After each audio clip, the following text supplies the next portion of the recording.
Mary Mai. Dwi'n reiddiol y Sir Gyfyrddin, ond yn byw bellach yng Nghaerdydd yn y ddinas. Dwi'n gweithio i'r Capel y Tabernacl yn Efail Isaf fel swyddog cymunedol rhan amser, a dwi'n wrthi yn cydweithio gyda nifer helaeth o wirfoddolwyr y capel i gynnig rhywbeth yn wahanol, falle yn wahanol i'r bregaeth ar ddydd Sul. Felly trial dod mewn â elfennau gymunedol, cynnal gweithgareddau plant, y bobl ifanc, a hefyd ddim dim ond yn y capel, dwi'n trial ehangu i'r gymuned lleol hefyd.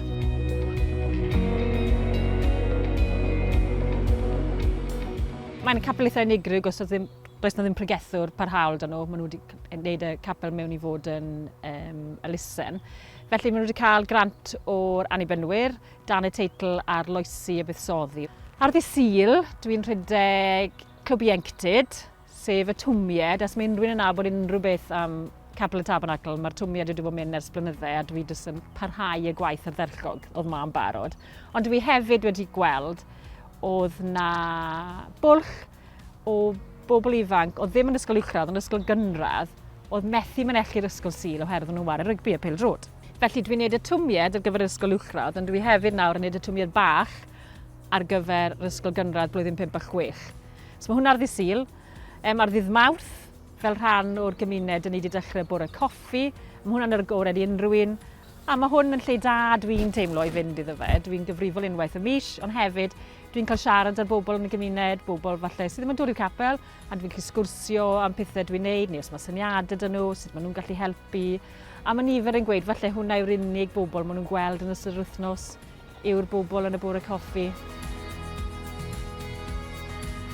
Os chi'n dod i'r capel ar ddydd Iau, mae'n llawn bwrlw yma, mae yna wirfoddolwyr yn y gardd cymunedol sydd wedi cael ei datblygu, a mae lot o bobl yn gweud mae'n jyst yn neis yn ddod eistedd, synfyfyrio'r syniad oedd yn ystod cyfnod clo oedd mynd ar bobl i fynd, a nhw'n jyst yn teimlo. So oedd hwn yn rhyw fath o ffocws yn nhw ar bob dydd Iau i ddod i wneud cynnal y chadw, a dros nos mae wedi tyfu mewn i rhywbeth enfawr.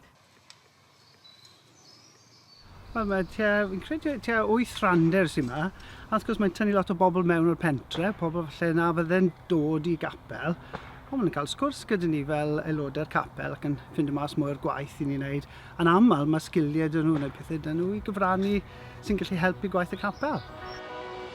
Fi'n credu y sgiliau sy'n gyda Leri, maen nhw'n wych, mae'n dda gyda pobl a mae'n gallu siarad gyda pawb sydd yn galw yma, a mae'n gallu cyfeirio pobl at y help maen nhw angen, neu gallu gofyn aelod o'r capel i helpu lle maen nhw'n gallu.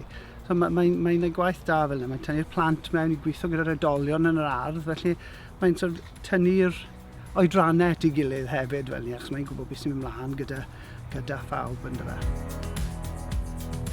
Cyn dechrau'r swydd, ni ddim cweit yn siŵr beth oedd ni'n mynd i wneud a beth oedd yr amcan, ond dwi wedi cael bach o canfas blanc fel petai, gallu wneud unrhyw beth. Ond dwi'n bendant yn teimlo fod wedi, ddim yn dod o Efail Isaf, dwi'n teimlo dwi'n perthyn yma, dwi'n teimlo fod y gymuned wedi cymryd fe, pob un dan ei wennau fel petai. A mae'r moesau a'r gwaith sy'n dod o hynna, dwi'n meddwl yn gallu trosglwyddo i fi, ond hefyd i'r gwaith dwi'n wneud ar bobl ifanc. Dwi'n teimlo wrth gweld pawb ar waith fan hyn a sut maen nhw'n gweithio, dwi'n gallu trosglwyddo hwnna i'r bobl ifanc.